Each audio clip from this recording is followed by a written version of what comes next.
আসসালামু আলাইকুম সবাইকে। আশা করি আপনারা সবাই ভালো আছেন। আজকে আমি একটি সাগুর পিঠা তৈরি করে দেখাবো। এটা খুবই ইজি একটা রেসিপি। এর জন্য আমাদের লাগবে কুড়িয়ে রাখা নারকেল, চালের গুঁড়া, ময়দা, লবণ, চিনি আর সাগুটাকে আমি আগে থেকে ভিজিয়ে রেখেছিলাম পানিতে। এতে এটা অনেকটা নরম হয়ে যাবে। তারপর আমি এখানে কুড়িয়ে রাখা নারকেল নিলাম, 1 চিমটি লবণ দিয়ে দিব আর চিনি নিলাম। চিনি দিয়ে এই নারকেলটাকে কিছুক্ষণ ভালোভাবে মিশিয়ে নিতে হবে। তারপর এতে আমি ভিজিয়ে রাখা সাগুটা দিয়ে দিব।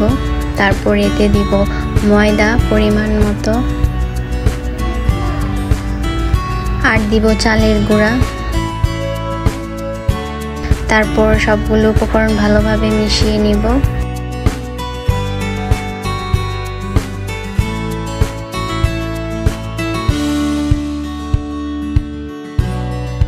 তারপর এটাকে ভালোভাবে মাখিয়ে নিব। তার মাখানো হয়ে গেলে এটাকে আমি 10 মিনিটের জন্য রেস্টে রেখে দিব। 10 মিনিট পর এটা দেখতে পারবেন আপনারা যে এটা একটু স্টিকি হয়ে আসবে এরকম। তারপর আমরা এখন প্যানে তেল দিয়ে এটাকে ভেজে নিব। তেলটা গরম হলে আমি এরকম গোল গোল করে পিঠাগুলো ছেড়ে দিব তেলের মধ্যে।